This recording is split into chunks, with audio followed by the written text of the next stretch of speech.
Okay. And we have several board members present this evening. I'm the president. Hi, I'm Deborah, Vice President. John Affolter, Treasurer. And on Zoom, we have Jessica. You want to speak up? Hi, I'm Jessica Anakar, Vashon-Maury Community Council correspondent. Now, for some reason, we can't hear you. Let me try something here. Could you say something again, please, Jessica? Can you hear me now? No. Okay. Well, let me check something. And I can hear you, Jessica, but I don't think they can in the room at this point. They could not hear me earlier either. Thanks, Kevin. Oh, when they can hear you, you might let them know my hand is raised. I just want to ask Diane to clarify for those who are attending here who want to vote, who've not yet registered, if they can do so at the meeting tonight. Got it. You might, I'll just leave that with you if that's okay. Hmm. All right, perfect, thank you. Okay, we're able to hear people now when they speak on Zoom. And we don't have the opportunity to sign people on as members during the meeting. So we'll have to just go with the meeting members that we have. It's just too complicated to do that. Oops. Okay, we're good. Now, the next thing on the agenda is our land acknowledgement, and Deborah's going to do that for us. Okay, thanks. Please join me in acknowledging the Coast Salish people. The land we occupy today is their ancestral land. For thousands of years, they lived on it, stewarding its resources with care and wisdom. Today, with gratitude, we acknowledge them and their elders, past, present, and emerging, and recognize that this land remains a vital part of their cultural sovereignty. And also, in my haste to keep moving here, I'm so sorry. I haven't recognized all the other board members. Jamila, would you please raise your hand so people can know who you are? There she is. Thank you so much. She is our secretary, and she is taking the minutes for this meeting. And are we missing anyone else? Let's take a look.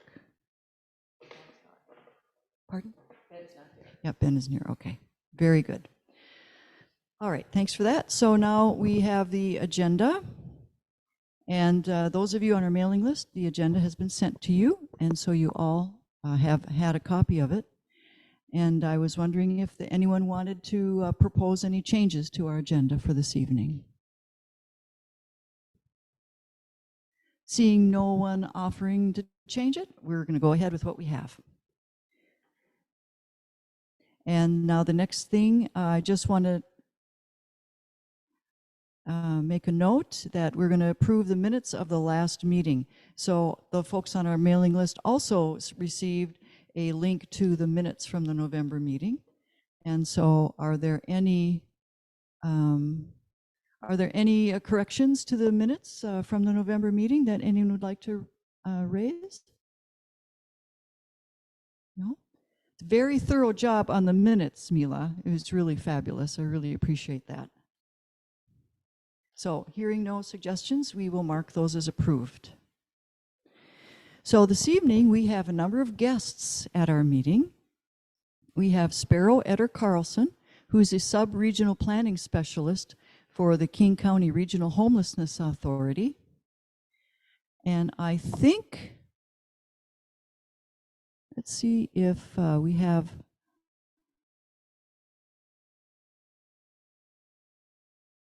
I don't see if Sergeant Whitaker is here from the Sheriff's Department yet, but we're expecting him. And is Bong with us? Bong Sto Domingo? I know, but you got David Donstead. Hi, David. Thank you very much for joining. Could you tell us your role in King County? Yeah, I'm the External Relations Manager for the Department of Local Services. So I supervise the external engagement team, economic development, and all of our direct services out of the department. Wonderful. Thank you so much for joining us tonight.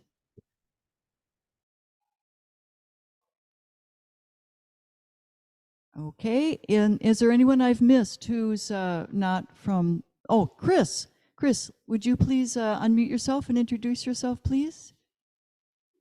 Yes, I'm Chris Leba. I'm currently your acting captain for the White Center Skyway Vashon-Maury Island area of unincorporated King County Sheriff's Office. Captain Drazik has moved on to other assignments, and we are not, our major is currently out of town, so I'm kind of running the commander position for the precinct, pretty much the entire zone right now. In the effort to make sure you guys are getting a continuity of services and the ability to have somebody to talk to, I wanted to make sure I made it here. Introduce myself, and I know there might be some questions for the sheriff's office tonight, so I wanted to make sure we had a representative if that arises. So Sergeant Whitaker is not going to be able to make it tonight, but he is still my liaison for operations out there. But I'm able to, work on some of the policy stuff and the longer term items for you as well. So thanks for having me. Thank you very much for joining us. I'm so grateful that the Sheriff's Department, even if our typical person can't come, that the word got out to have someone attend. It's so important. Okay. All right. So we're going to just mention a few community happenings and island celebrations. The holiday decorations and our ancient candy canes are up thanks to the Vashon-Maury Chamber of Commerce. Today or tomorrow, I'm still not sure that if it's the shortest day of the year today. So today was the shortest day of the year. Tomorrow the sun starts coming back an extra 2 minutes a day, I believe, something like that. So the sun will be coming back to us. It's been on vacation in the southern hemisphere, and now it's on its way back to us. Yay! There will be a free community solstice ritual with Michael Mead and Mosaic at the Dig Deep Gardens, 7 o'clock tomorrow night, if you'd like to go. Okay, so now I would like to have Sparrow Etter Carlson, who is a sub-regional planning specialist for the King County Homelessness Authority, speak to us. She has a presentation, and I will put you on as co-host, Sparrow, so see if you can share your presentation okay, all right?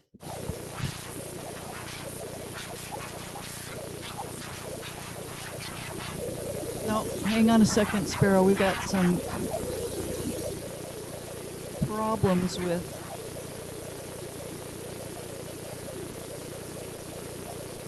that's not happening. I don't know why we're having problems with our sound.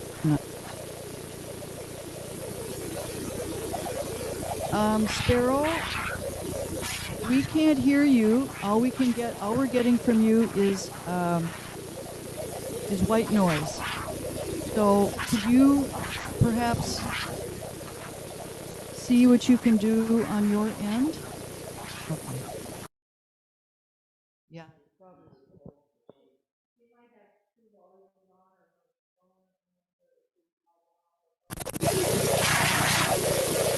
It's not any better, Sparrow.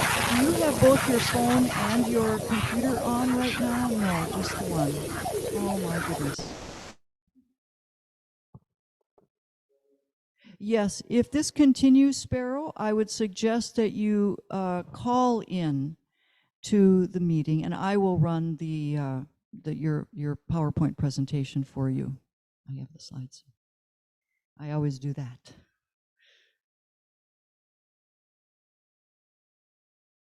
And Sparrow, wherever you got the link to join this meeting, there should be a phone number that you can dial in and call in using your telephone. If not, I'll try to find it and send it to you. Okay. Yes, it's been running just so smoothly the last few months. This is the first time we've had these sound issues. I don't know what's going on. Must have something to do with the solstice, don't you think? Maybe there's things happening out there.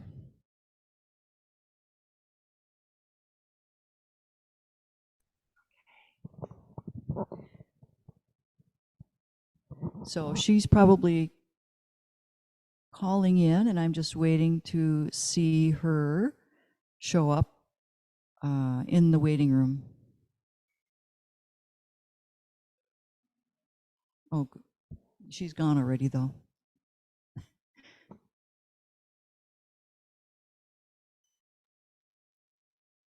Yes, Chris, what would you like to say? Just while we're waiting, I was hoping to address a few updates from us if you wanted me to. Yes, that would be just fine. Okay, a couple things have come up in the last month that we wanted to make sure that residents of the island knew. First of all, there's been some confusion, I guess, in Dockton Park about moorage of boats, and we've been getting a lot of complaints that I guess our deputies have been referring to our marine unit, which is actually not appropriate because our marine unit doesn't actually operate out there unless there's an emergency. So all of our Vashon Island deputies now have received instructions on how to appropriately address moorage. So between the hours of 8 p.m. and 8 a.m. at Dockton Park, there's actually a moorage fee for boats. And if they're docked there without paying it, it is against King County Code. So if that does happen where you do see something like that and you would like to call it in, we've posted the information for our deputies at the storefront, and we've given to all of our regular Vashon deputies, so they should know how to address it appropriately. Up front, I will say we're probably not going to be towing the boat that night. We will cite and then refer more long-term for towing the boats if necessary downstream, because education first, consequences next. But I just wanted to let you know because that apparently has been coming up as kind of an issue.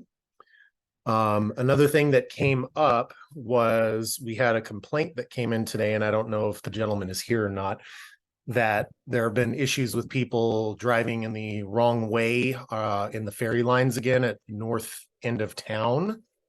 And allegedly there was a concern that we weren't doing any enforcement whatsoever at all, basically in 2023. So I have a longer PowerPoint presentation I can provide to you if you want to share to the community. What I will say is I pulled the statistics for all traffic collisions and all traffic tickets written in 2023 along the entire span of Vashon Highway Southwest. And I'll give you some very high note statistics real quick. For collisions, there were 16 collisions along the highway this year. 5 of them involved injury and only 1 involved collisions with non-vehicle property damage. As far as ticket statistics, there were 32 civil traffic infractions, 3 criminal traffic, and 1 non-traffic criminal citation. The most frequent violations on Vashon Highway Southwest are stop sign violations, people without insurance or registration, and then in speeding. There were a few instances of improper lane use, i.e. the passing issue, but it's 3 of the 32. So I can't show you the maps right now because again, they're in my presentation, but I also geocoded all of these incidents and mapped them on top of one another. So when you look at the maps, the biggest concentration of traffic issues, whether it's us writing tickets because people are doing things wrong or people getting into collisions, are around the north central part of the island. So kind of more towards the core portion of the island. We have only 1 reportable collision anywhere near the ferry docks in 2023 on Vashon Highway Southwest. So that's not to say that it's not a problem that was brought to our attention today. I'm not trying to negate that, but I hope that at least does assuage the fears that it is a extremely endemic problem. Now that being said, I've also instructed the sergeants that handle patrol operations in this area, when we have the ability to send deputies out to do a little bit extra emphasis or at least high visibility near the ferry docks in the peak hours of commute, because maybe that'll help kind of dissuade some of this. realistically, I think everybody knows we have two deputies on the island at any given time, unless there's an emergency or another pre-planned operation. So I don't want to promise the moon and the stars, but if we do have the ability to do that, I definitely have told the sergeants to get our deputies out there. Last but not least, we have a significantly younger crew of deputies that have started over the last year in Southwest Precinct. With youth comes spunky enthusiasm. So you will notice, if I pulled the whole stats for the island, we've seen proactive activity go up naturally, just because whether it's the desire to learn or being new and energetic, whatever, our deputies are doing more proactive activity with their free time. So those are just the updates I wanted to put out there from the King County Sheriff's Office for the month. I don't want to Thank take up you. too much more time. So Thank you very much. Really appreciate that. Mhm. And Sparrow is back on Zoom, and let's give it a try, Sparrow. Okay, can you hear me? Oh, yay! Yay! I Oh, don't know that's what wonderful. you did, but it's working. Okay. Well, my apologies.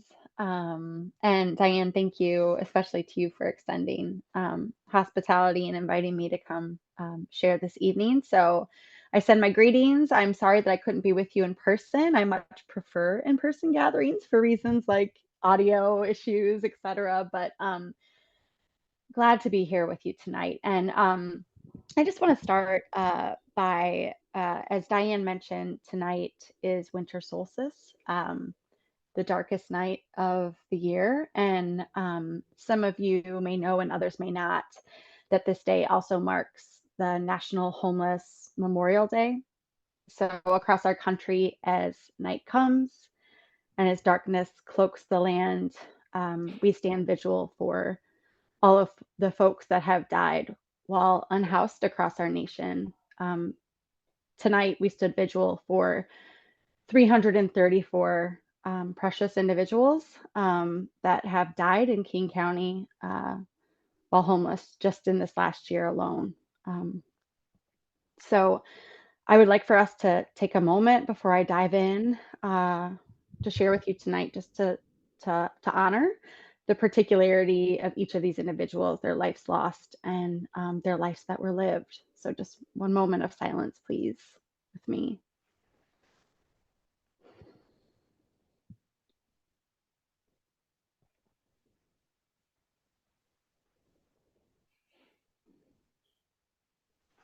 And just as the silence of the night, the dark lifts, the light always returns. And we must have hope in the promise of a new day. So again, I'm here with you tonight, and in some ways it's appropriate that I'm here with you tonight, as I am a representative of the agency that is above all else beholden to these precious neighbors that are dying unnecessary deaths here in King County. So tonight I want to just briefly share with you all a little bit about what King County Regional Homelessness Authority is, offer up insight as to who we are, uplift how we can all move forward together on behalf of all the citizens within our community. So thank you for having me. Now, Diane, do you want me to share my slides, or are you going to be sharing the slides? I've made you co-host, so it'd be great Oh, I'm if sorry. you wouldn't Okay. mind going ahead and sharing yours and just see if it works okay. If not, I will. Yeah, let's see if we can do this. Now, can you all see that?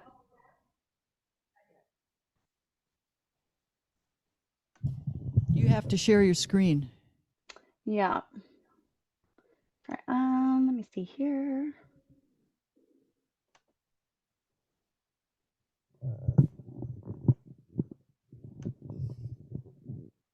You see that option on the bottom of your screen there?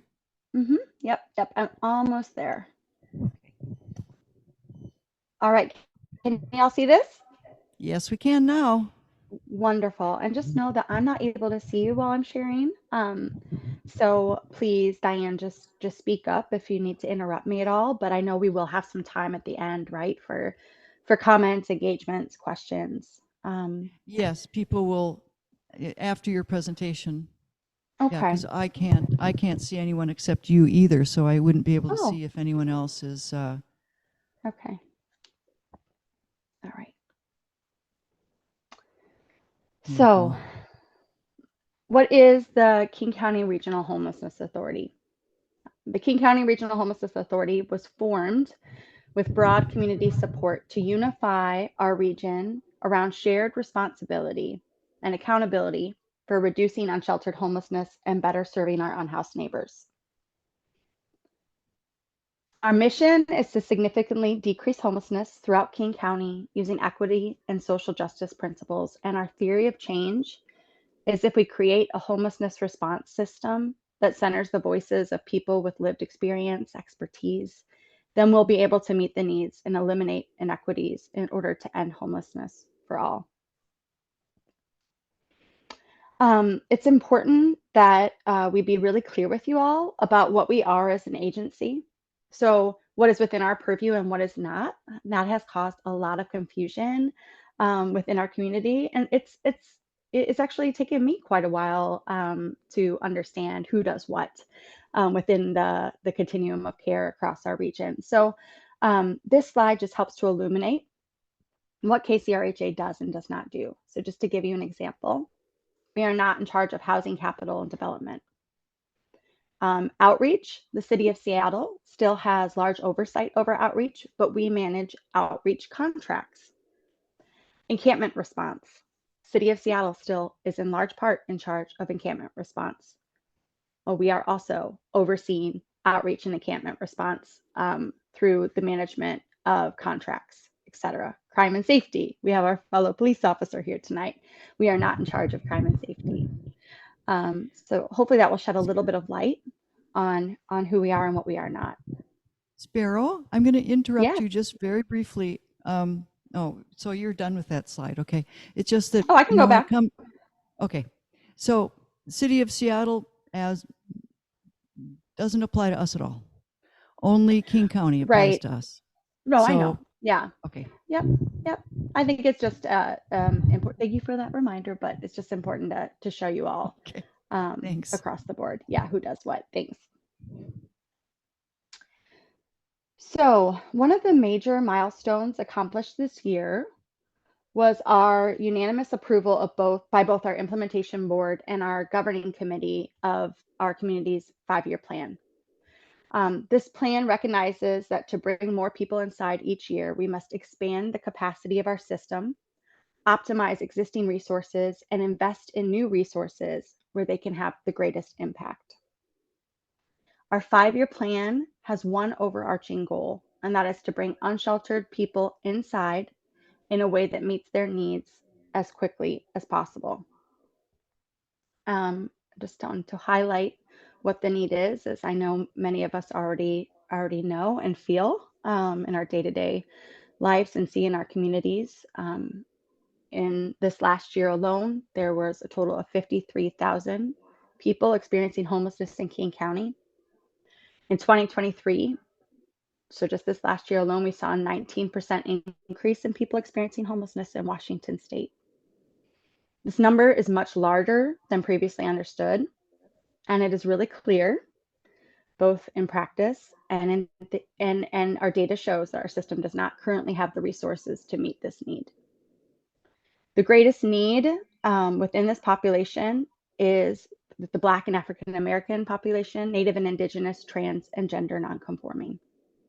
So, what is our current system capacity? The system has a total of 11,327 units of permanent supportive housing, rapid rehousing, and housing vouchers. This is all across King County.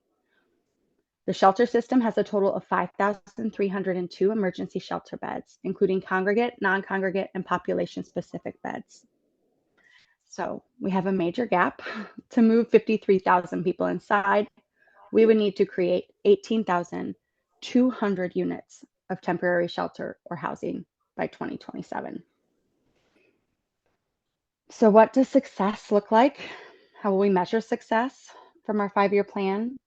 Success looks like us having across King County more shelter beds and housing options to direct people to.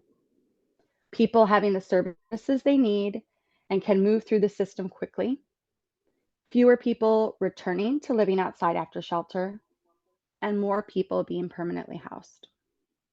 The 5-year plan is our path forward, and it has a 3-part approach. One is to improve service provider outcomes. So ensuring that every service provider has what they need, improving their outcomes by ensuring that they have the tools and support to implement best practices. It means collaborating across systems, such as healthcare, housing, public safety, jail release, education, treatment, and more to prevent and respond to homelessness. And finally, coordinate our network of homeless services. So coordinating service providers and critical corresponding touch points through shared data and accountability, ensuring that services are available across King County and that the needs of disproportionately impacted folks are met. So the activities that are listed in our 5-year plan provide a roadmap and set of action steps to achieve progress on each of these 3 levels, unifying and coordinating the homelessness response system so it's more transparent, accountable, effective, and scaled to meet the need in a trauma-informed way. So just as the 5-year plan is our roadmap to transforming the system, sub-regional implementation plans are the advocacy guides that uplift the very particular needs, gaps in care, and opportunities within each subregion. So you'll notice there are 7 subregions. Now, I want to note that when the interlocal agreement was signed and KCRHA was formed, I was not a part of the formation of what our 7 subregions would be. And as you can see, Vashon-Maury Island is included in the Seattle subregion. So for better or worse, I am your subregional planner and your point of contact when it comes to uplifting the very particular to you needs, gaps in care, coordination, and opportunities within Vashon-Maury Island. So just one more slide before I dive into my time on Vashon with you all, just to get a little more granular on what subregional implementation plans are. From our 5-year plan, 35 activities will be tailored to each subregion.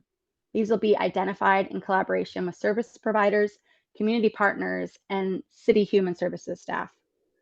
Some activities require either region-wide standardization or are administrative tasks that are within the KCRHA. So you can think of like capacity building support for newly registered non-government organizations, standard of practice for volunteer-run severe weather shelters. And then finally, action steps and timelines will be developed together with community members in both Seattle and particular to Vashon-Maury Island. So as I mentioned, these implementation plans need to be very much informed by the community. So as we move towards the season of drafting these implementation plans, representatives, including myself and my coworker, Tony Machacha, gathered for a listening and learning session with the following Vashon residents there on the island. Very grateful to Diane for pulling that together and hosting us. So as you can see, these were the organizations that were represented. Certainly more were invited, but were not able to attend at this initial meeting. I want to highlight in my second to last slide what we heard during this meeting from community representatives and your neighbors on Vashon Island. What we heard was that Vashon is isolated from the mainland. You're rural. The homeless response continuum of care must be contextualized. You're very different from Seattle and you do not fit the mold, the subregion that you've been put into, which is the Seattle subregion. I heard that there's no emergency shelter on Vashon. There is a lack of affordable housing. During the pandemic, the Vashon community lost 80 to 100 full-time affordable rentals. Those are now Airbnbs. There's so much more we don't know about our unhoused neighbors on Vashon. A lot of hidden homelessness, couch surfing, RVs on properties, etc. Heard that many migrants have joined the community, but that they are isolated and need services and housing. I heard that many folks are living in RVs and trailers, and that there's a deep need for safe parking and critical services to support those unhoused neighbors. I heard from some folks that have lived expertise that are currently sleeping rough on Vashon Island that navigating critical survival services are really challenging. There's no one-stop shop on the island, and that services that exist are not synced up, coordinated, or consistent. So I wrote an example from someone saying, going to one place to get food, but only on a Wednesday, showers on a different day, only on Thursdays, laundry, but no laundry services or vouchers another day. So also heard that properties and spaces are not the issue. There are empty buildings on Vashon. There are empty lots, but that people, staffing, affordable housing, getting people trained up to volunteer, that's one of the major issues. And then finally, that these islands need to be woven into the care continuum, seen as particular but part of, need to be made aware of funding opportunities, best practices, volunteer training, etc. So I'm grateful to wrap up. This is my last slide, and then I can look to you again and see your faces. But just to highlight a few things that are next, ways that you can get involved and can help shape the partnership between King County Regional Homelessness Authority and Vashon-Maury Island is we will be the unsheltered point in time count. I don't know if any of you have heard of the PIT count. We are required by the Housing and Urban Development, so HUD, every 2 years, we are required to take place in what is called the point in time count. We have to do that in order to receive federal funding and administer them out to service providers. And historically, this is known to be an undercount. And so for the second time now in 3 years, KCRHA will be partnering with the University of Washington researchers to perform the PIT count through a methodology called respondent-driven sampling.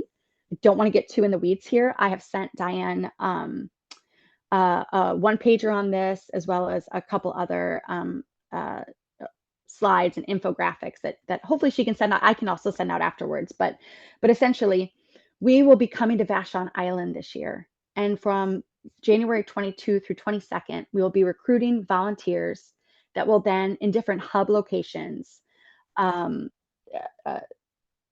take place in conducting incentivized interviews with folks that are experiencing homelessness. And this will provide us a more accurate snapshot of what unsheltered homelessness looks like on Vashon Island. What are the particularities of these people? How many are there? Demographics, etc.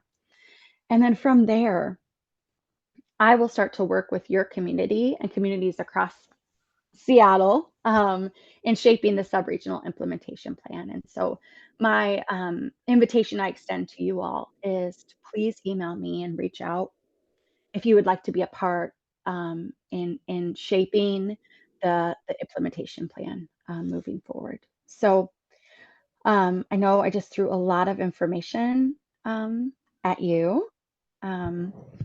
See if I can look at you.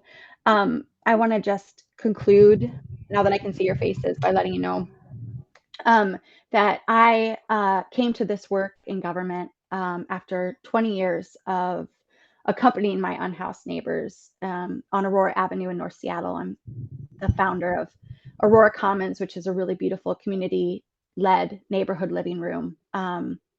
And I felt called to work for upstream change. So I want you to know that that I really care, and I'm here as a representative of KCRHA, but also as a neighbor. And so I'll open it up now, and just want you to know I'll do my best to answer any questions, but just again extend my gratitude. So thank you.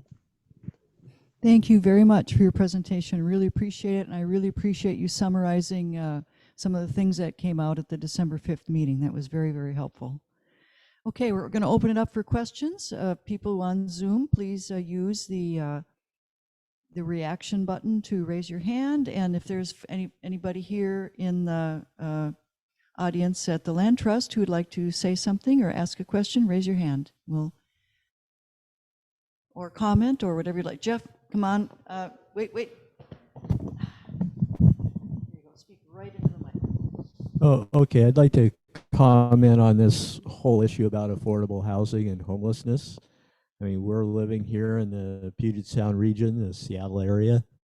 This is one of the fastest growing populations in the country.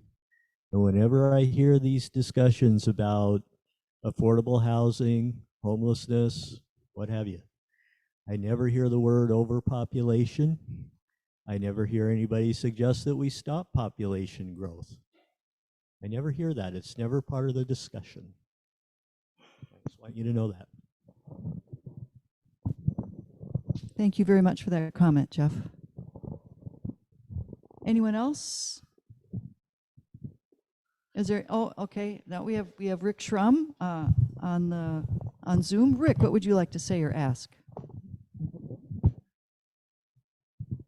You'll have to unmute yourself first. That would help, wouldn't it? Okay, how's that? Okay. That's better. Yeah, thank you, Sparrow. That was a great presentation. So I wondered, just a question. I mean, we wouldn't want to lose you, obviously, but us being part of Seattle, is that the best place for Vashon to be amongst those 7 or whatever it was groups? And, you know, if you have an opinion on that or something you can share. Yeah, Rick, I mean, I think, yeah, it's wise and right to uplift that question. Again, I was not part of the agency when they formed these particular subregions. I'm grateful for the opportunity to come out and do my best to uplift your very particular needs that are very different from Seattle metro area. Indeed. And that certainly I'll have to check. I'll have to like circle back, but that may be something that we can uplift and say, hey, can we change this geo region? When I was out visiting folks at Vashon, I heard from you all, and I think I'm even hearing tonight from I'm sorry, I forget the officer's name, that he's in White. So a lot of the response is more south and unincorporated. And I know you're unincorporated King County, but it sounds like a lot of partnerships are with more southern regions. So correct me if I'm wrong, but I think it is something we should re-examine, and that would be something I would have to go back and talk with leadership about. Sure. Thank you. Okay, anyone at the Land Trust? We switch back and forth with comments and questions. Nobody at the moment? Yes.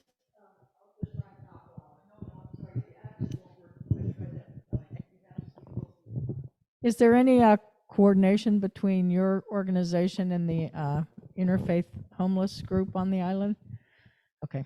Oh, on the island? I'm sorry? On the island, there's a group that does a lot for a lot of the homeless people. And would that be Hillary? Oh, yes, Yes. absolutely. Okay. Yep. Yeah, it sounds, I mean, I'm sure you all know Hillary. You can't not know Hillary. So I've been in touch with her.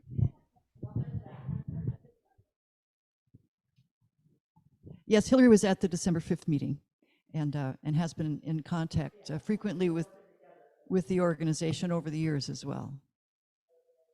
Yeah. Okay, anyone online? Anyone on Zoom? Yes, Sparrow, did you see? I'm not seeing anybody. It looks like Sebastian Fay, I think, has their hand up. Hello, yes. I sent you an email earlier. Did you see that? Diane said I could email some questions prior to the meeting, and I just wondered if you had Oh, I'm sorry, Sebastian. I didn't see that. I apologize. Okay. All right. Well, let's see. My question was,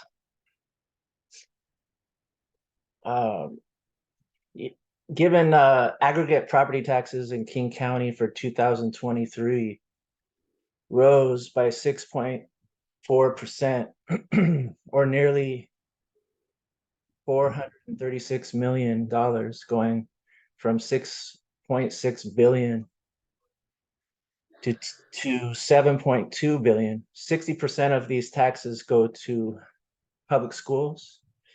Do you have any concerns about how property taxes impact marginalized at-risk demographics? Are you concerned about how the above mentioned property taxes adversely impact current foreclosure, affordable housing, and homelessness crisis in King County and in our community? for said at-risk vulnerable demographics? And if so, what can you do to help?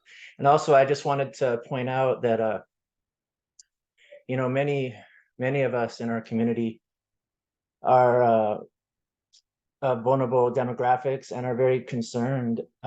And many of us have no access to safe, equitable, trauma-informed, free, appropriate public education to participate in. And our local school district, Vashon Island School District, is trying to pass a levy this February to tax said vulnerable demographic people even more. While the Vashon Island School District administration makes fat six-figure salaries and takes Sebastian, I'm going to have to interrupt you. increases Sebastian, please.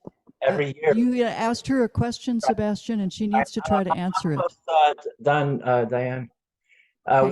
While the administration takes salary increases every year while underfunding education, do you have any concerns about how property taxes impact the marginalized at-risk demographics? Well, Sebastian, I appreciate you uplifting everything that you uplifted. I look forward to the day where maybe we don't have to uplift these concerns, but I share them with you. And I am not, while I share your concerns, it's not part of my job. I'm not in the know enough to respond to them. But no doubt about it, advocating for affordable housing is a must. Is a must. So I hear you and I share your concern wholeheartedly. I'm sorry that I can't offer any good answers to you in this moment. Thank you, Sparrow. Okay, if there are no more questions or no more comments, then we will move on to the next item on our agenda. And this conversation will continue now that Sparrow knows who we are and is coming to our island.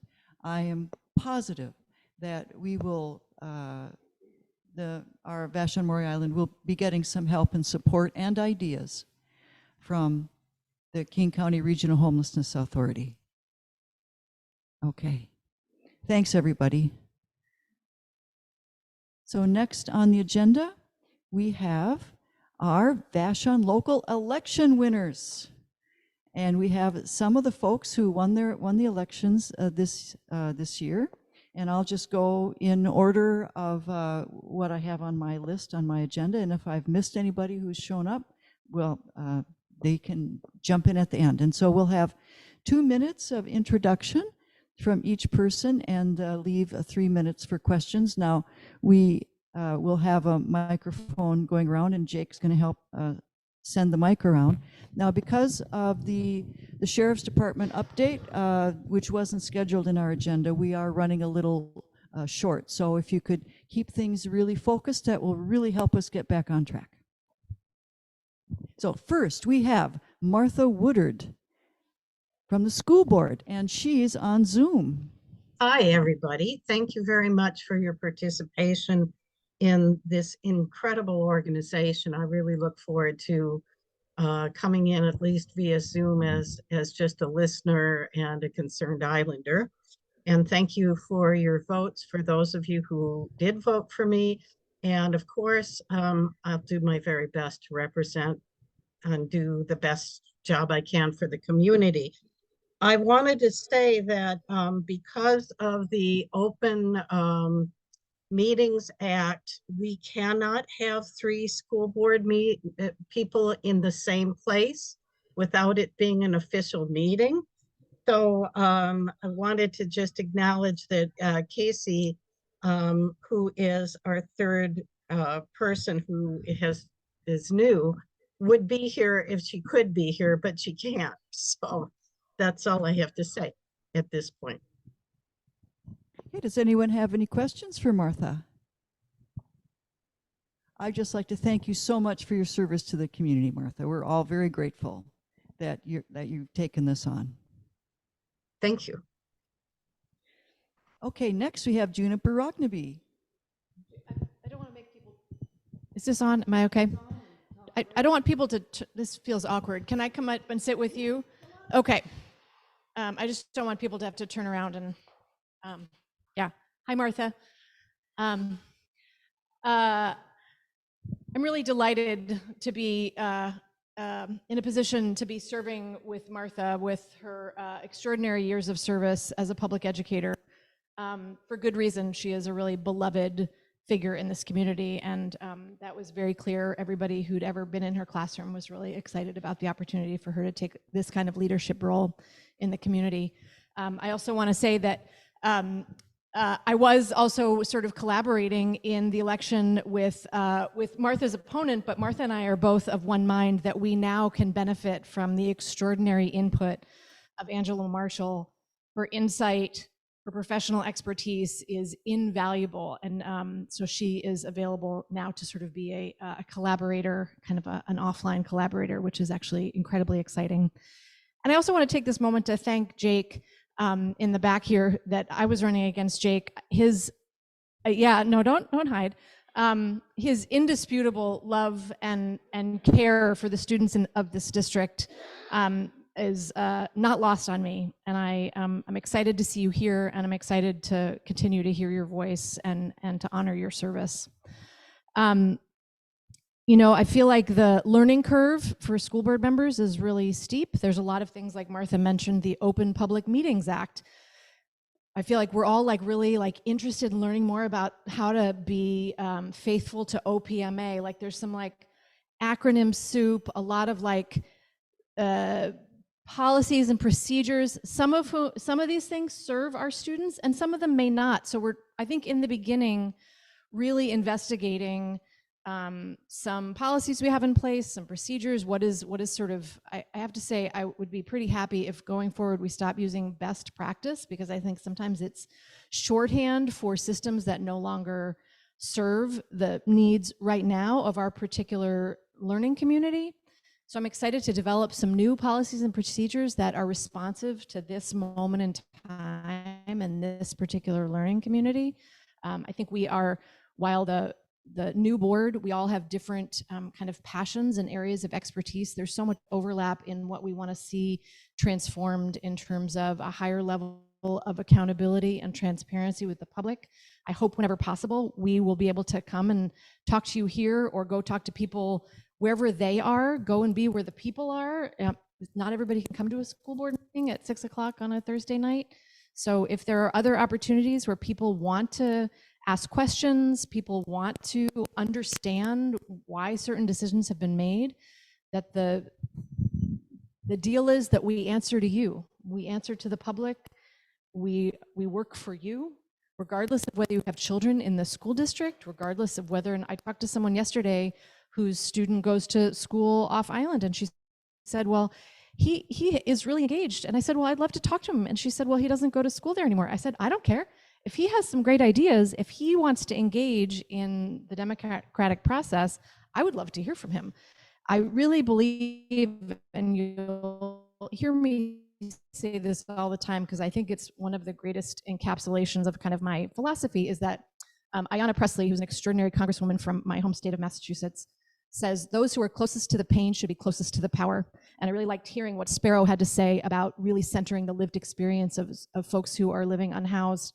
If those voices are not brought into the conversation and not centered in the conversation, then many decisions that happen more upstream are going to be sometimes close to meaningless. And so I feel that way about student voice. And again, whether those students go to our public schools or not, whether you had students here and they've since, launched, or if you're just concerned, because if you live in this community, then you are a stakeholder. Thank you very much, Juniper. Really appreciate that. Next, we have Catherine. Okay. Thanks. Hi, I'm Catherine. I'm your cemetery commissioner, newly elected. Thanks everyone for your support. Catherine Sullivan. Catherine Sullivan. So I didn't prepare anything. I won't be as eloquent as Juniper, but I'm super excited for this opportunity. I've been on the island for going on 12 years. My family's been here since 1952. I've got 3 family members buried at the cemetery. And I love cemeteries, so it just seemed like a perfect opportunity to combine all of the things that I'm interested in. Let's see, what am I going to do? I agree, I'm going to be a perfect, like, I'm here to help. I want to be a steward of the cemetery for the next 6 years. There are things that I'm interested in pursuing.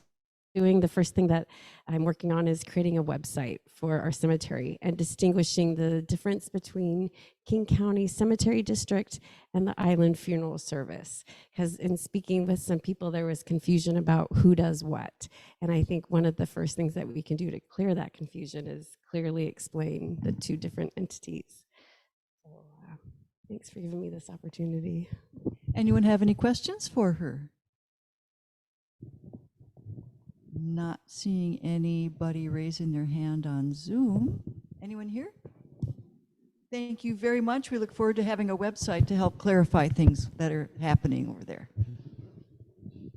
And next we have Hans Van Duzen from the Parks District. Is Hans with us this evening? If he is, unmute yourself on Zoom, and he's not here in person, so he must not have been able to join us. Okay. And Bridget Schron Brown from the Vashon Island Fire and Rescue Department is next. And she is not here either, maybe out on some emergency perhaps. And Bob McMahon, Vashon Parks District. Hi. Okay, Bob, hi. Mute yourself. Unmute. I'm unmuted. I'm getting instructions from my wife here about how to operate this thing, which I probably need actually. I've just been elected to my third term. I've been 8 years on the board and 37 years on the island, and I started on the board right at the end of the VES Fields cost overruns, which put the parks in a pretty bad financial position. And over the last 8 years, working with a great board and with Elaine Ott Roachford, who is a tremendous manager of the park system, we worked our way out of that and are in very good financial condition now. And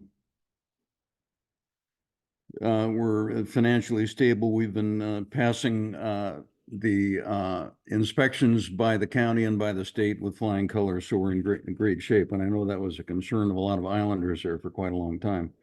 My principal interest, my interest is in the whole park district, but my principal interest is in the pool, which we're extremely fortunate to have. It's the biggest pool on the island. It's the best managed pool on the island. I think it's the only pool on the island that has got lifeguards there whenever the pool is open. It's a safe place to swim. My goal over the next 4 years is to bring it up to the standards that we would like to see in terms of maintenance and refurbishment. It's an old pool built in 1975, and it needs a lot of work. As I say, it's very well managed. It's got great water quality and good programs, but physically it needs work. So that's where my thoughts are over this next 4 years. Okay, Bob, thank you so very much for that. Does anyone have any questions about the pool or the Parks District or for Bob? Well, we just want to thank you, Bob, for your service and keeping that pool going for as long as we can. Okay, well, I appreciate that. And if anybody has any questions, feel free to contact me. My number's on the website, and happy to help. Thank you so much. Okay. Next, is there anyone else that's here? Candy. I'm sorry, I'm terribly sorry it didn't make, your name didn't make it. Okay. Oh, I don't need that on. Sorry. Can you hear me now? I'm Candy McCullough. I'm just been reelected for my third term as a fire commissioner. Thank you all who voted for me, and thank you all for your engagement in community activities and caring about the future and the people of the island. I appreciate you all, whether you voted for me or not. So I've been 45 years in the fire service, 44 here, 44 active emergency responder, and I've been a fire commissioner for 13 years, and will be a commissioner for another 6 years, unless something changes, of course. You never know, but been elected to a 6-year term.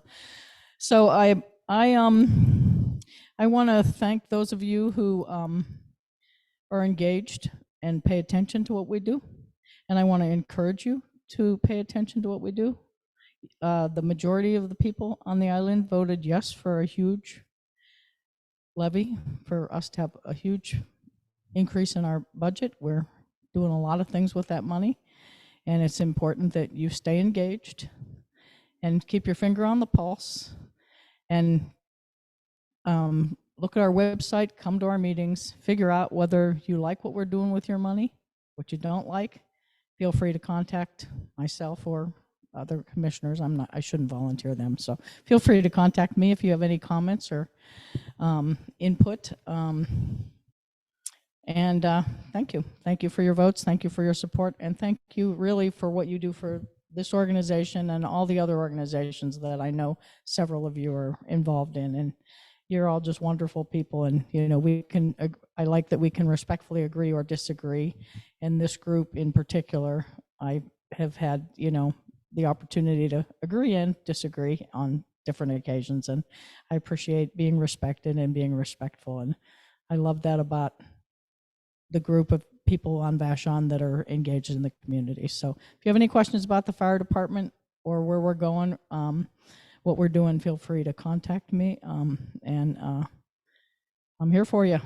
I'm representing the taxpayers. That's my goal. I'm not always loved for that, but that's really, I really want to represent the people. You elected me to look out for your tax dollars, so that's what I'm here for. Thank you very much. Thank you, Candy. Questions? Yeah, does anyone have any questions or comments? Anything they'd like to share with her? All right, thank you very much. Thank you so much. And thank you for your continued service all these years, looking out for the taxpayers. Thank you. That's very good to know. Okay, is there anyone else that on Zoom or here that won their election that we want to hear from, that would like to speak up and introduce themselves? Don't see anybody, so we shall move on. So now we're on the environmental agenda. Kevin Jones, I'd like for you, we had a motion for the environmental agenda last month, and Kevin, if you could just bring us up to speed on all this, and we'll get ready for a vote. I will, Diane, and I'd be happy to share those motions on the screen if you'd like to enable that capability. I certainly will. I shall make you a co-host so you can do that. We have lots of co-hosts at this meeting. Okay, and could you just clarify if it's a requirement to read the motions or is just showing the motions adequate? We need to both show them and read them. Okay, I will. Because if there's somebody, for instance, here on the phone, and I think there's at least one person, they won't be able to see them. Very good. And do we need a second for the motions? No, the motion has already been made and seconded at the November meeting. Okay. And so now it's a matter of reading them, discussing each one, and then voting on them one at a time. Okay, appreciate you clarifying so everybody understands how we're moving forward. My name's Kevin Jones. I'm with Vashon Climate Action Group and started working on climate and environment related issues about 6 or 7 years ago when I retired. A number of people on Vashon-Maury Island were very anxious to see our utility move away from fossil fuels towards renewable energy. And indeed, they're doing so. After working on that campaign for about 4 years, I connected with groups here on Vashon-Maury Island about what their legislative agenda might look like. And what you will hear tonight are the legislative agendas of a number of island groups, and we will tell you who they are. And they are asking for your support, as am I. So I will go ahead and get started with Environment and Climate Agenda Motion number 1. The Vashon-Maury Islanders place a high priority on protecting the environment and addressing the climate crisis. The Vashon-Maury Community Council requests our Washington state legislators approve legislation to, let's see, I should be sharing this now, shouldn't I, Diane? I see. Yeah, it'd be a good idea to go ahead and share it. Available now. Okay, you should see There we that in go. a moment. Yeah, we're seeing it here. So the council requests our Washington state legislators approve legislation to urgently fund, plan, and implement projects to replace the energy, transportation, and irrigation services currently provided by the Lower Snake River dams as part of a comprehensive strategy to restore a healthy river, protect salmon and orcas from extinction, and uphold our nation's promise to Northwest tribes. This legislative action is a priority goal of Save Our Wild Salmon. I'm happy to entertain any discussion. Right, so this is, we have 4 motions to vote on. This is the first one. And this is what we're doing here is we're using our power as a community council to send a message to other groups, in this case, the state legislature. But we have used our power as a community council to send a resolution, vote on, and send messages to King County about the fee in lieu situation for affordable housing, for example. And so this one here is our current, vote in front of us. And I'm looking for anyone if they have any questions or comments or proposed modifications to this motion, please speak up. If we don't see anything soon, we'll just vote. Jeff, come on up and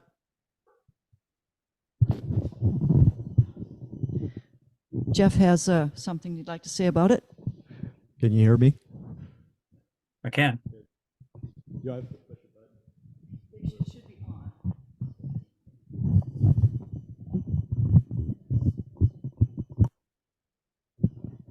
Can you hear me now?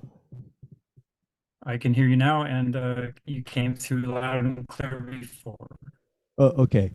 On your answer a question. It's not a question, it's just a comment that I'd like to see an acknowledgement of overpopulation and a goal to stop population growth. If you're serious about protecting the environment and reducing, the climate change, what have you, let's get our numbers leveled off. Go back to the campaign we had back in like the 70s, stop at 2 children, stop population growth. That was forgotten in the 1980s. So I'd like to see that in your agenda there. Okay, appreciate the feedback. Thanks, Jeff. And Diane, I see Selena and Armin have hands raised on Zoom. Okay. So Selena.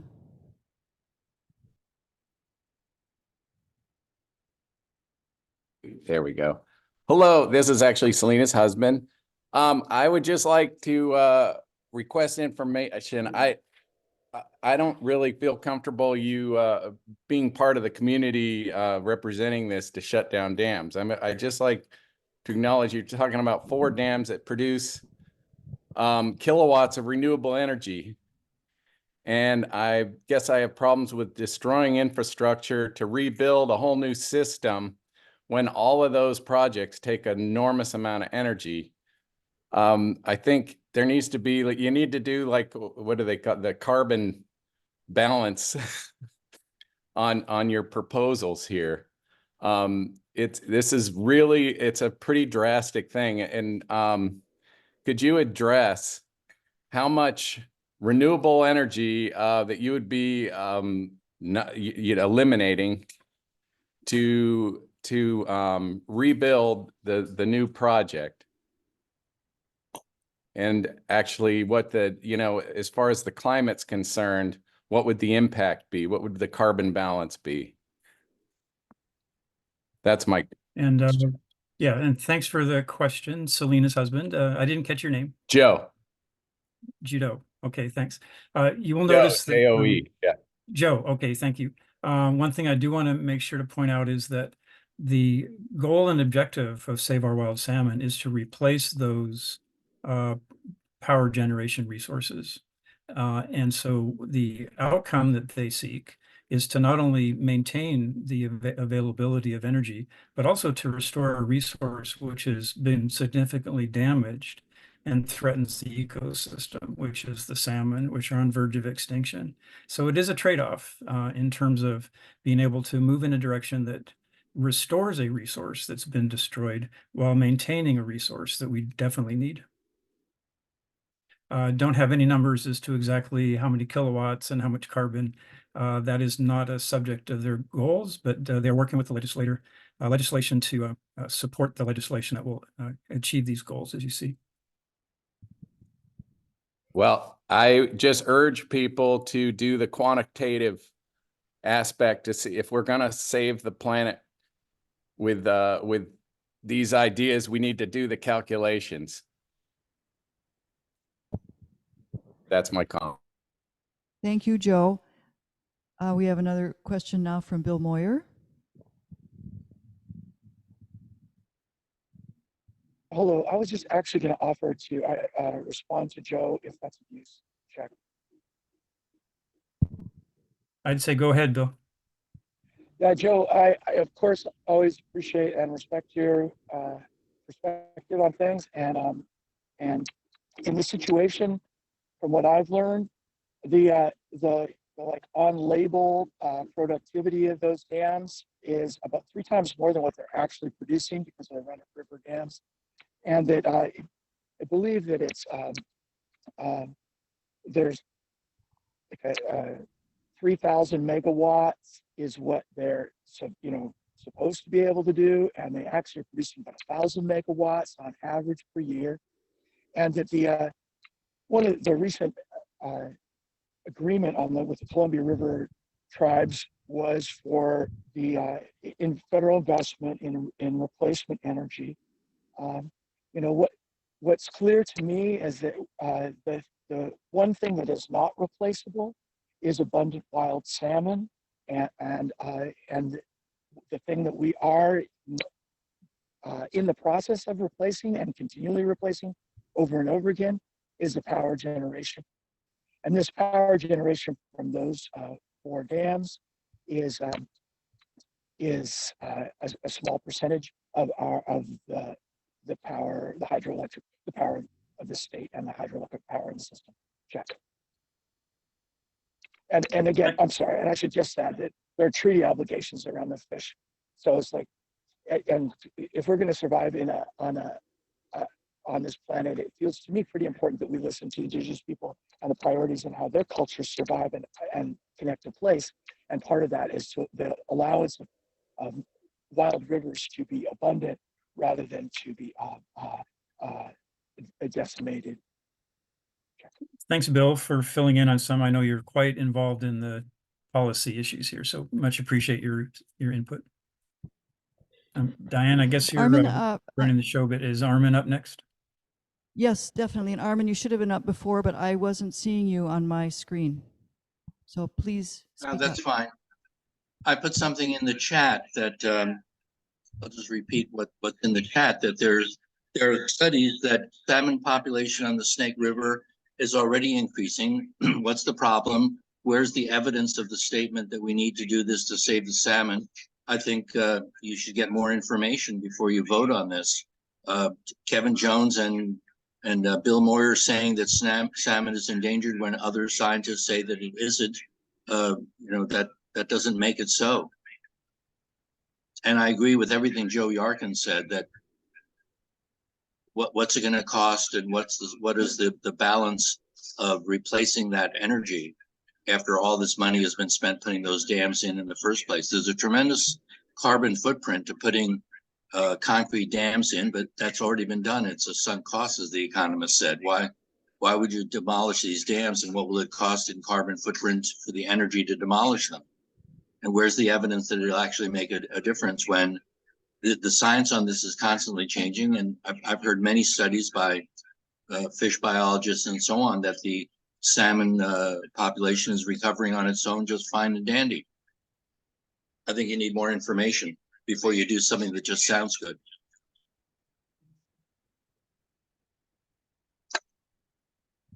Okay, I would say that To Save Our Wild Salmon is well versed in the tracking of salmon populations and the pending extinction of many of the salmon that have been around since we've been on the earth, I suspect. I certainly, scientists will differ, and people in the room will have to decide who they trust in terms of whether this is warranted. But that's what we're here for, is to have people have a chance to I'm vote. just saying, get the other opposing point of view from somebody that has some credentials. You're not a fish biologist. You're an electrical engineer. I mean, you're saying so doesn't make it so. I'm just saying, get some information before you make this kind of a vote. And further, what does this have to do with Vashon Island? I mean, I'm Armenian. I'd like the community council to recognize the Armenian genocide and get the U.S. Congress and our president to pass a resolution, which has never passed. Should I bring that motion? What does that have to do with Vashon Island? I mean, we could have all kinds of stuff come up. Yep, appreciate the input. Diane, I don't know, we could get into it, or we just want to let the comments stand. I think I'm happy just to let the comments stand, and I think Armin's making some points that people should consider as they go into this vote. Absolutely. I would But like to. I'm happy to make some comments also if people would like to hear some other points of view. We need to move on. There's one more time for one more comment. Rob Briggs. Yeah, I'd just like to voice my enthusiastic support for this motion. The federal government, federal Congress has been AWOL for about 4 decades on climate issues, and things have moved forward as a result of state and local activities. And this motion gives us some leverage with our electeds to push the boundaries and move forward on climate. Just to respond to a couple comments that have been made, my reading of the science is that the negative impact of the dams is unequivocal, and they are close to extinction. I'd also point out that the value of the power from the 4 lower Snake River dams is very low because it comes at the wrong time of year. And that resource is becoming less and less reliable as climate change proceeds. So I am enthusiastically supportive of this motion. Thank you. Okay, Terry, I'm sorry we don't have time for your comment or question. We have 3 other motions to discuss tonight and to stay on track. So we're going to go ahead and run the poll for this motion. Yeah, I can do that.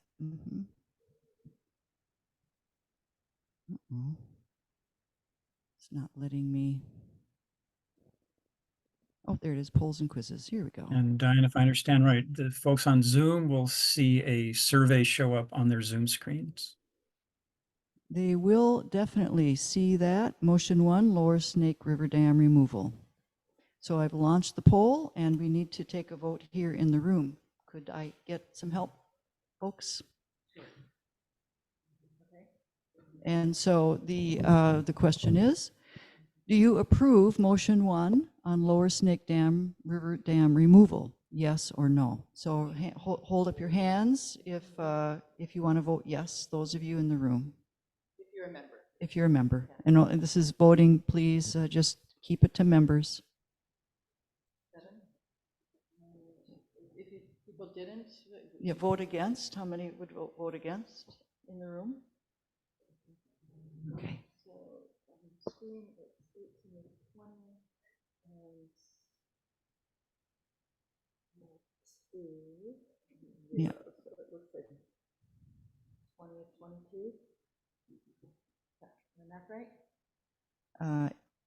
28 out of 22 voted yes. It passed.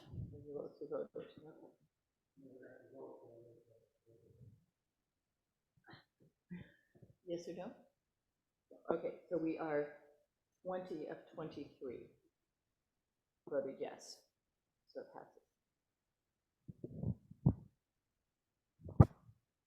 on Zoom? Combined. Oh, combined, but we had more people here than 20, it was 18. It was 18 plus 7. I'm sorry. Yeah, there we go. 18 plus 7, 25. 4 and 2 against. 2 against. There we go. And of the total that were here, well, everybody that was here voted. Okay, so it was.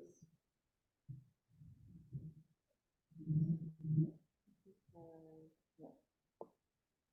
1. Math is hard.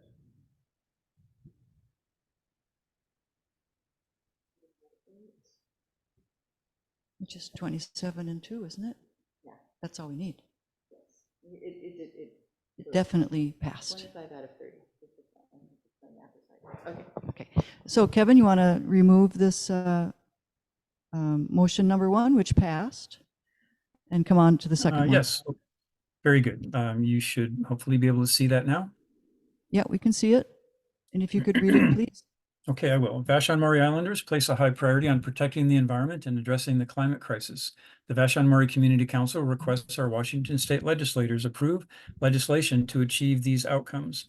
The following legislative actions are priority goals of Vashon Climate Action Group.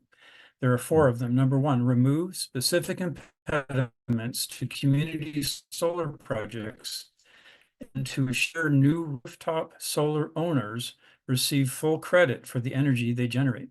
Number 2, establish a method for energy labeling of existing residential buildings, which could be used as a condition of sale. Number 3, major industry groups have stated their desire to weaken Washington's landmark cap and invest law, the Climate Commitment Act, in the 2024 legislative session. We urge our legislators to reject those proposals, as they will only serve to delay the ongoing transition to cleaner and less expensive transportation fuels based on renewable electricity. Any legislative relief from high fuel prices should focus on enhancing clean transportation options for those in our state with the greatest financial need. Number 4, protect Washington state consumers from funding the political activities of their electric utilities. Happy to answer any questions. I should note that Rob Briggs is also an author of some of these motion elements.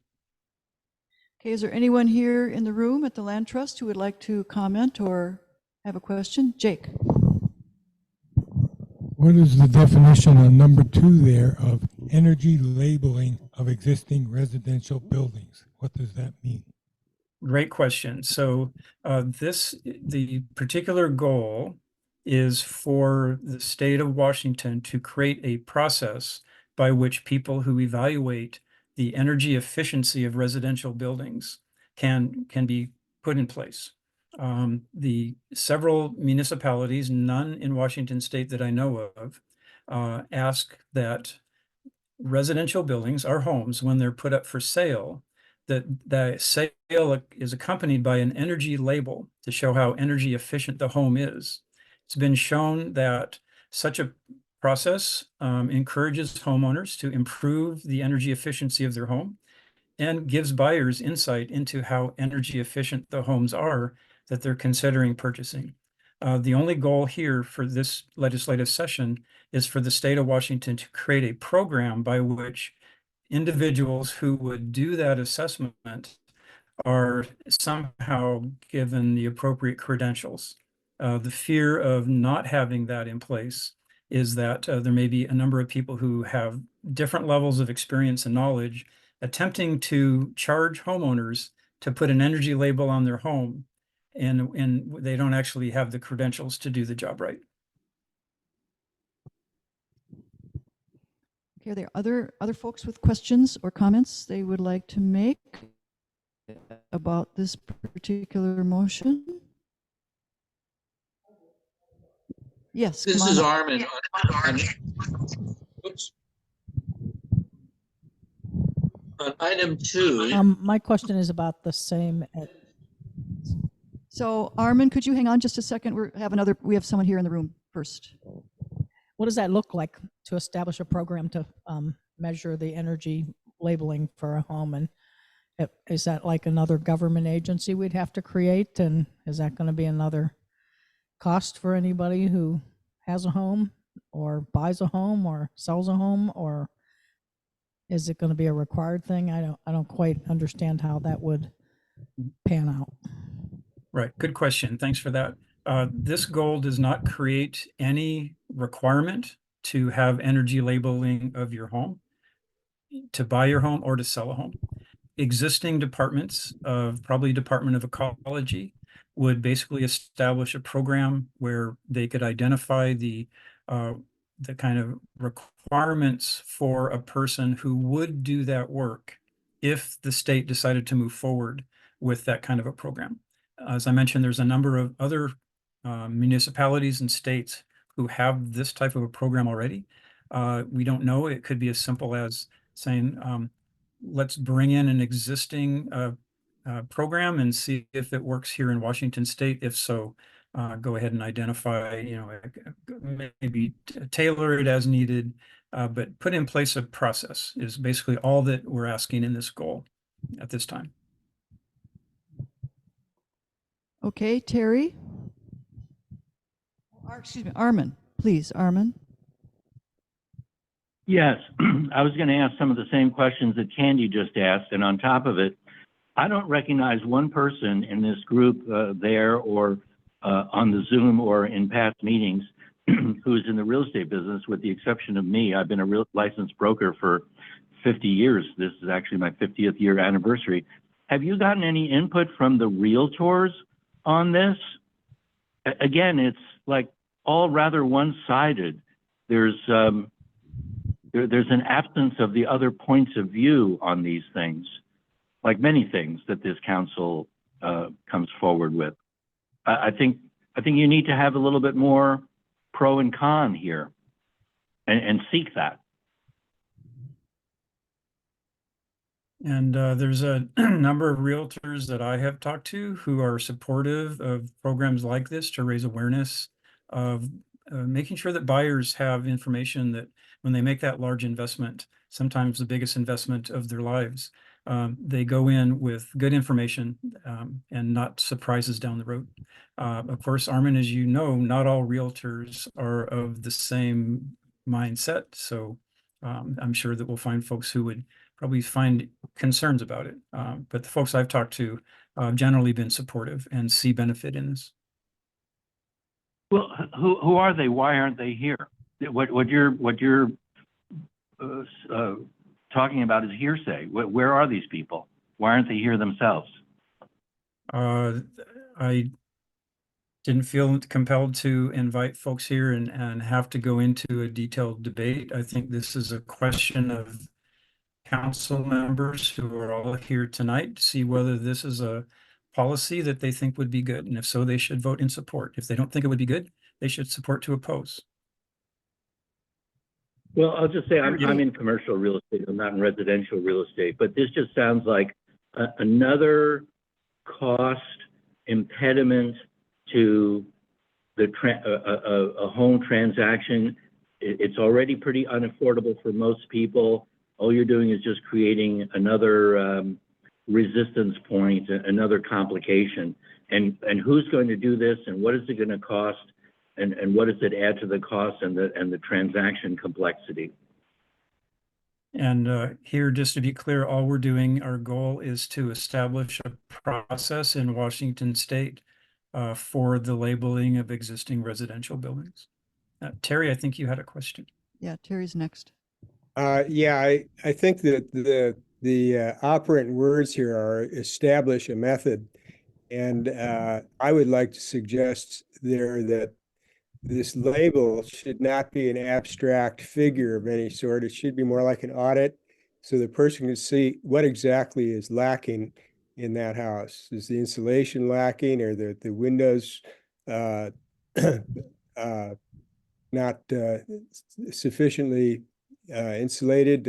What is it? Is the heating system? All of these things, I think, have to be, it has to be an energy audit, of the building, so that people know as they look at it what exactly is wrong with that building, rather than just putting a abstract figure on it, because then you're going to have the problem of trust. Is who is coming up with that figure, And why are they coming up with that figure? And this is something that could be gamed so greatly by, people want to sell a building or whatever, So I could see a lot of problem there, because people can make a lot of money on a fraudulent figure for their label. So Thank you, Terry. I like the general idea of what you're talking about, but it has to be very carefully worked out. It has to be worked out in such a way that both the seller and the owner know what they're talking about specifically. Thank you very and much. We appreciate the have room feedback. for one more question, and then we got to vote. Well, I'll jump in again. What is a residential building? Is it an apartment building? There are already building codes for apartment So buildings and we for have homes. someone else asking a question, so could you mute that person? Okay. This is I Raina am Holtz. speaking as somebody who, I have a rental, and I feel as though it is both an improvement to my building and it is an improvement that will help reduce impacts on the climate to make it really energy efficient. And I view energy labeling of residential buildings the way I would approve labeling of things that you buy in the grocery store. If you want to have healthy eggs, you look for free range eggs. If you want to buy fish that has been fished for sustainably, there are labels for that. I think it's a wonderful idea to have labeling that we would all recognize. And then buying that house, you would know that you're putting your money into something that's going to make the building function better and be cheaper to operate, and it's also going to be good for the climate. So I've invested a lot of money in making a very airtight, warm house with a heat pump, and just this past year we added solar panels to the roof so that people living there will not have to pay for energy that may have been produced using non-renewable energy sources. So I think this is to everybody's advantage. I can't see why people wouldn't want to do that. Okay, I'm sorry, Rob, we won't be able to have time for these questions. We need to move on. We have 2 more votes after this. So Kevin, it's okay with you? I want to run the poll. Please do. And while you're doing that, I'll just say we will be advocating as Vashon Climate Action Groups for these goals and objectives. So all of the inputs we've heard today are helpful for us as we move forward and take into consideration as we look at particular legislation, which may or may not align with the outcome we seek, but we'll certainly be working towards those goals. So appreciate all the comments we've heard tonight. Okay, the poll has been launched on Zoom. So the folks here addressing the climate crisis, these 4 items that you see up there, and I'll move this over so you can read them again if you want. All those in favor? Have you got that? All those opposed?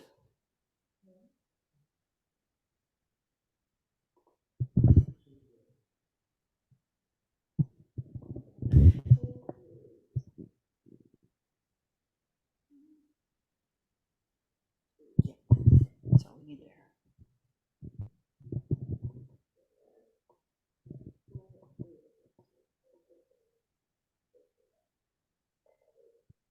Okay, the motion has passed. Now Kevin has the 3rd motion up on the environment and climate agenda. We do. Go Thanks, ahead and read Diane. that, Kevin. Yes, Vashon-Maury Islanders place a high priority on protecting the environment and addressing the climate crisis. The Vashon-Maury Community Council requests our Washington state legislators approve legislation to achieve these outcomes. The following legislative actions are priority goals of Zero Waste Vashon and the Vashon Fix-It Cafe. Number 1, assure producers are financially responsible for the life cycle of their products and comply with the minimum recycled content criteria. Item number 2, assure consumers have the right to fix their own devices by expanding access to manufacturers' parts, tools, and information. And thank you, Steve, for being in the room. People may direct questions as if they have them now. And Steve Bergman from Zero Waste Vashon, who's one of the contributors of the content of the motion you see. Anyone here in the room like to comment or have a question about this particular motion? Not seeing any questions online either. This one seems to be pretty straightforward. Okay. In that case, I'm going to go ahead and one more time, not seeing anything, I'm going to run the poll, please. Here we go.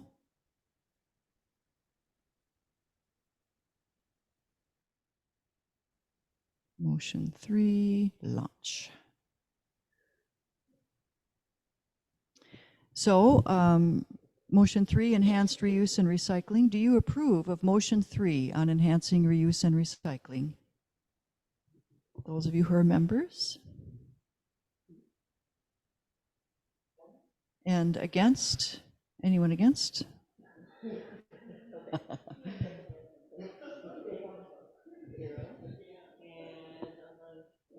And 21.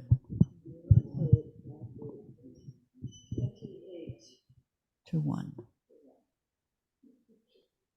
Okay, so end the poll and share the results. So this motion passed. And so we will move on to motion number 4. Okay, Kevin? All right, thank you. And I think Bill Moyer's still with us online. Vashon-Maury Islanders place a high priority on protecting the environment and addressing the climate crisis. The Vashon-Maury Community Council requests our Washington state legislators approve the legislation to achieve the outcomes below. The following legislative actions are priority goals of Solutionary Rail, a project of Backbone campaign, in coalition with other rail advocacy groups forming the Rail Can't Wait campaign. There are 6 items. Number 1, redirect Climate Commitment Act funds for rail projects implemented in the 2030 to 2035 timeframe. Number 2, revise the rail curve over I-5 near DuPont and build the 110-mile-an-hour track for Amtrak Cascades. Number 3, plan for barge replacement on the Lower Snake River in Southeast Washington with a benefit cost analysis of short line rail between Pasco and Rosalia due in December 2024. That's probably Rosalia, actually. Number 4, revive passenger rail service from Seattle and Auburn to Ellensburg, Yakima, Tri-Cities, and Spokane. Number 5, electrify rail yards, replace dirty diesel locomotive engines.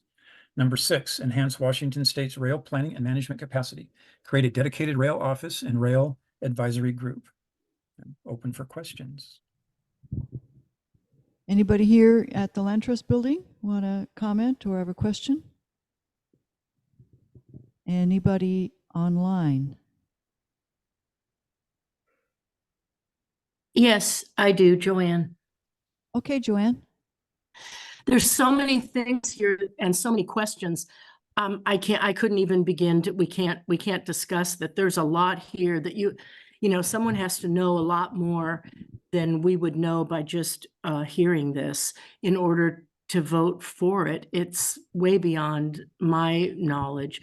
So I'm not going to vote for it. I don't know if that's wise or not, but that's all I can say. Sorry.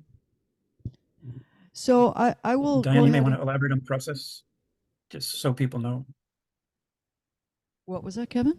Yeah, I was just going to say that I appreciate, Joanne, the feedback on that. And just the process is that the material gets read in a meeting in November, a month before, and is available online and through the website of the Vashon-Maury Community Council, because there is a lot of content here. And we do want to make sure people have access to the information. There's also an addendum which has additional information on this text, which has been made available to folks. So as we go through this process, just want to make sure that you're aware of the resources that we're providing. Yeah.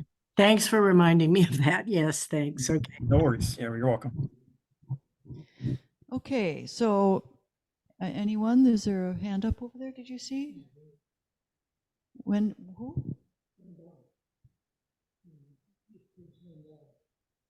Was it JT? Okay, who would like to speak here? Oh, JT Wingate. Okay, JT. All right, there we go. You got me? Yes. Can you hear me? Yes, we can hear you just fine. Okay, good. Number 3 is interesting. I guess the only reason you would need to replace barges is if you blow up the dams. Is this correct? Why else would you study replacing the barges if you don't blow up the dams? Yeah, I think Bill's online. Bill Moyer, if you might want to elaborate on that.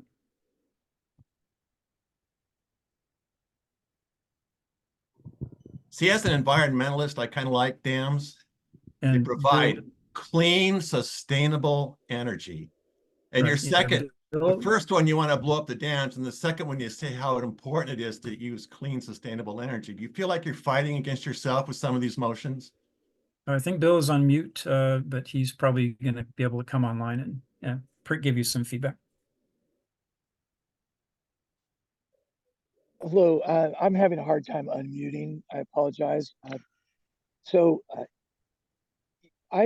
Just with some compassion for Joanne's comment first, yes, this is a lot of stuff, and this is all part of a Rail Can't Wait large legislative agenda that Solutionary Rail participates in. And it has, and I'm happy to provide more background, but I know that Kevin has already done that. I'm very interested in the rail in that area, not just for the dams, but for also anti-monopoly practices. The Washington State owns about a little less than 300 miles of rail around in the southeast Washington, and they are currently serving as basically branch lines, subsidized branch lines for BNSF and Union Pacific. And the Rosalia to Pasco short line access corridor is a proposal that we've come up with to create more resilience in the system that would actually be of use and create more price competition for farmers with or without the dams.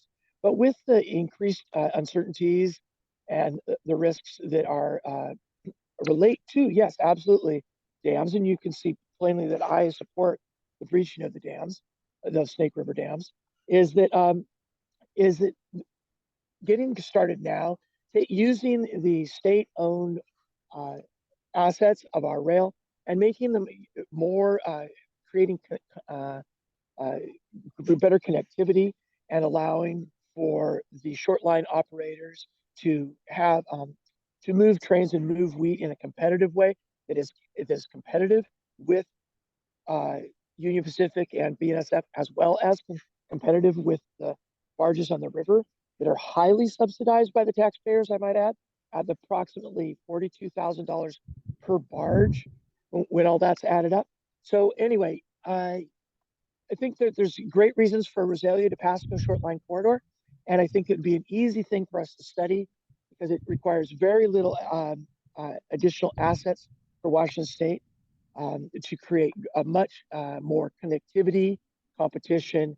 And one of the things I love about studying this stuff and growing to understand it is that in the situation where you have empty trains gaining about 16 to 1800 feet, and then they're filling up with wheat and then coming downhill, it's a really interesting opportunity for electrification, and it definitely should be studied to understand whether or not that would actually create a model sustainable rail system that is that Bill, you're going to have to really wrap it up. Bill, we are having a very difficult time understanding you, so you're just going to have to stop. I'm sorry.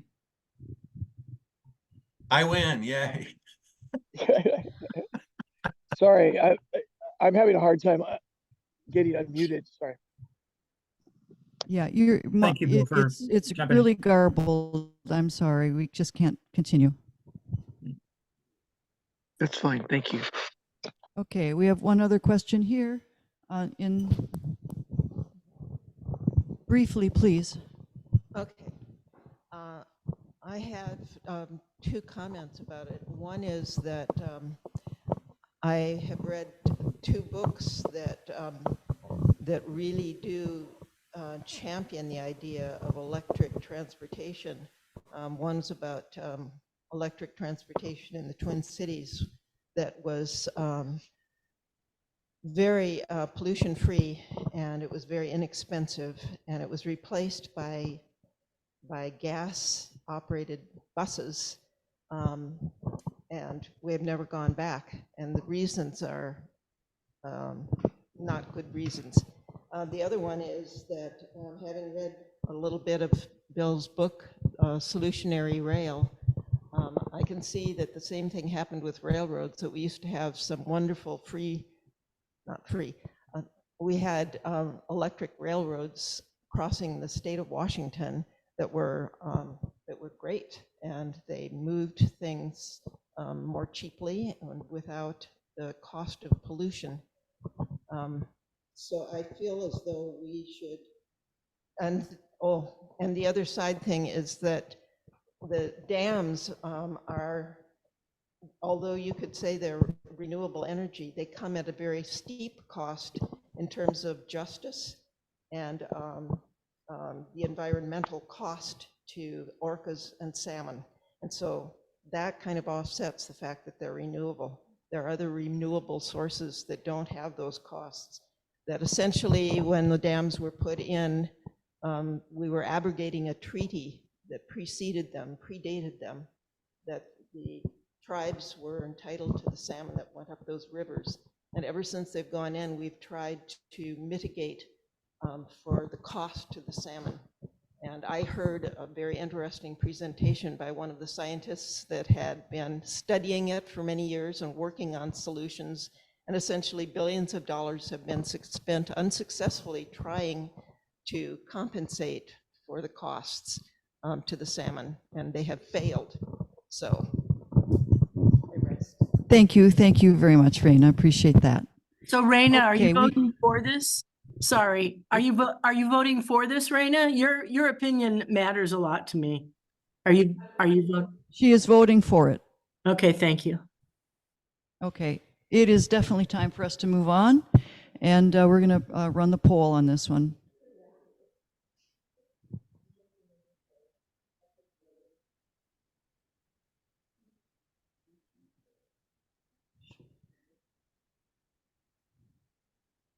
Okay, for those of us here in the room, do you approve motion 4, enhancing rail transportation? All those in favor?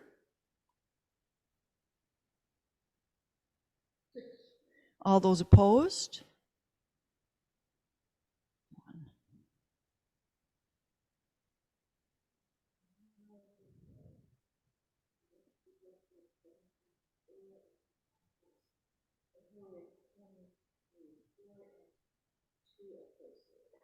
Yes. So motion 4 passed. For the people who spoke up tonight and shared their thoughts and their concerns about these motions. And I'm hoping that Kevin Jones and the groups will take some of their concerns into consideration for next year's attempt at this. Okay. Can I have a quick comment? Sure. Okay, I voted for all three, the second set of 3 progressive things to conserve energy, because I think they were really good. But I want to point out that even if the dams that we're taking down are 1,000 megawatts, that is effectively like 50 Vashon Islands worth of electricity, and that's pretty substantial. So we should just try to think about the gravity of these decisions. You could run a lot of trains on with those hydro dams. So, and when Joe, that's why in all cases that's why in all cases you see it's such a high priority on replacing that electricity. And of course, the newer systems are more efficient and so on. So yeah, I understand. Appreciate the feedback on that. Okay, next we're going to have our vote on the 2024 budget. So John, would you like me to put it up on the screen? 50 Vashon sitting there on my couch. That's like 50 islands. 50. Okay, and Joe, you're going to have to mute yourself, please. Okay.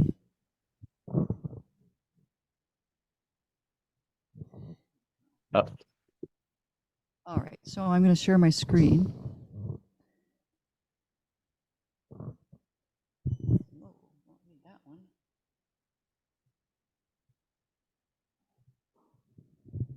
Okay.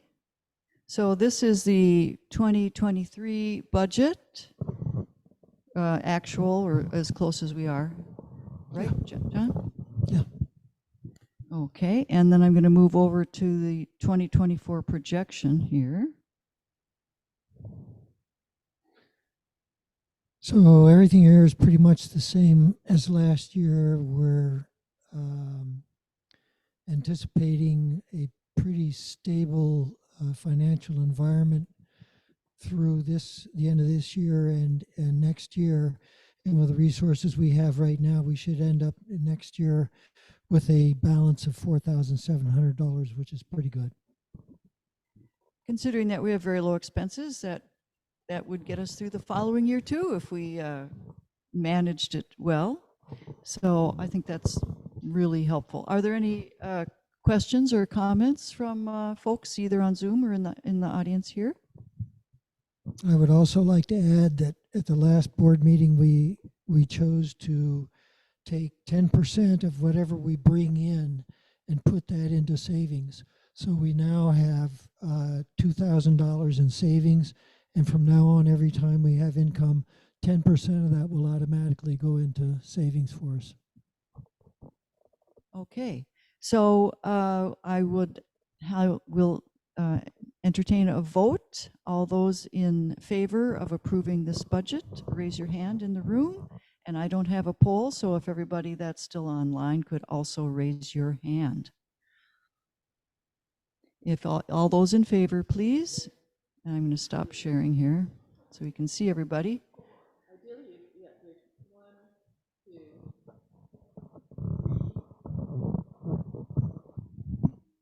One, two, three, four, five. I see 1, 2, 3, 4, 5. I'm seeing that many. Yep. I have a question. I don't know if you can hear me. Yes, we can hear you.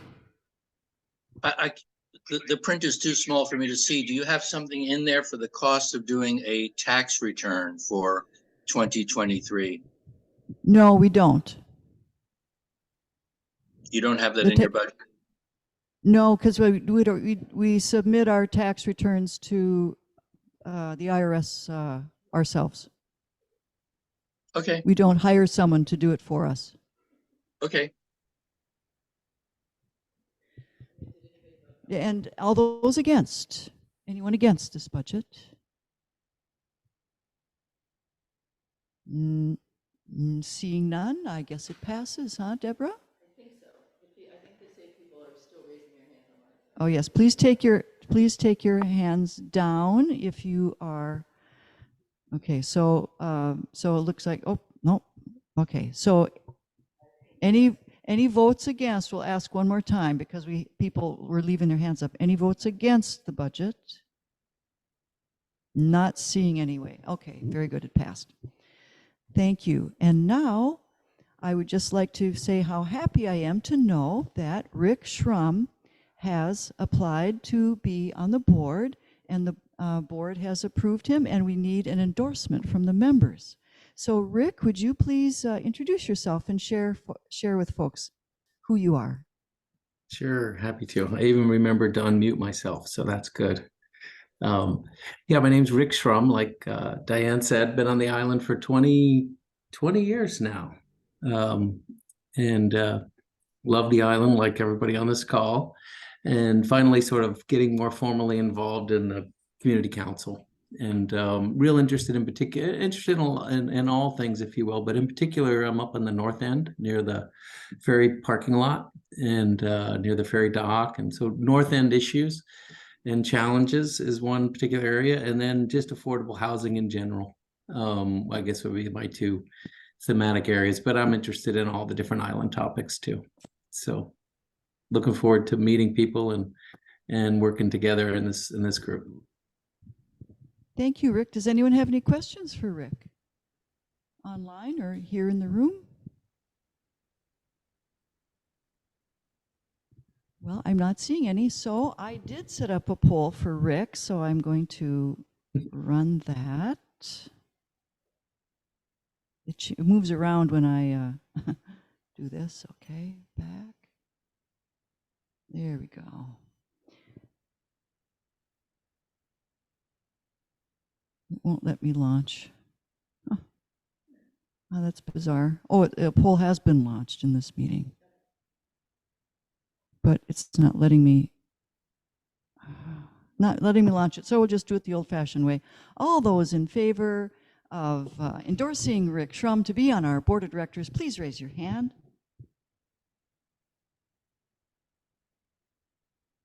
Seven in the room, and online we have 1, 2, 3, 4, 5, 6, 7, 8, 9, 10.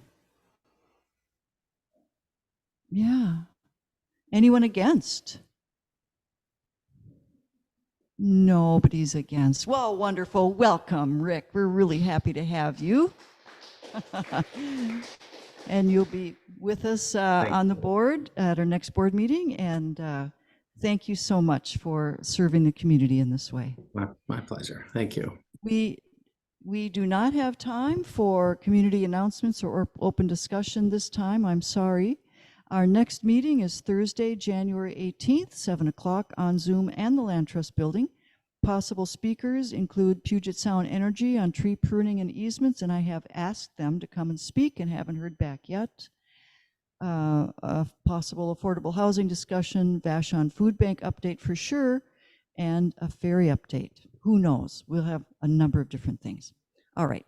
So the meeting we have 3 minutes left. Anyone want to say anything in the remaining 3 minutes? Happy New Year. Happy holidays. Happy solstice. Yes, absolutely. We have a transportation committee report. There's a whole bunch of issues piling up from our community, and I'll just list them off and then I'll run the time out, I guess.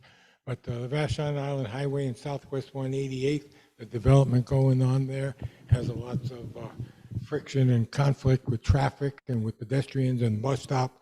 I've talked with the county road engineer, and he's amenable. I've worked with him before when I was working. I'm retired. I'm retired now. The Vashon Island speed limits become a big issue on what some would call a reduced speed limit, too slow, which anyway. I used to be a traffic engineer, so I don't think it's inappropriate. But nonetheless, 100th Place Southwest between Bank and 178th, the alley behind the pharmacy, needs to be resurfaced there. I mean, that's a serious issue there for the seniors that go back there for their prescriptions.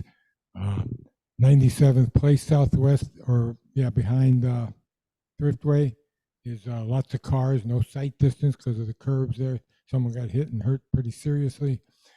Puget Power's authority on unmaintained right-of-ways, which sort of commingles with what that other issue is. And then the county road engineer has nothing to do with Metro, but I will be working with them on the VHS, the high school bus stop. In the morning, they stop on the road on Southwest 204th, let the kids across, but there's a curve going down. There's not appropriate sight distance. They should move the stop back and make it safer for sure. And one last thing was timely service for the early midday or late midday water taxi that comes across to return the service they used to have instead of there being a long gap. So that's the things that are on the plate, and some of them are getting worked on right now. Wonderful. Thank you, Jake. That was very efficient. Really appreciate having you on that team. Okay. Thank you, everyone, for attending. Meeting is adjourned.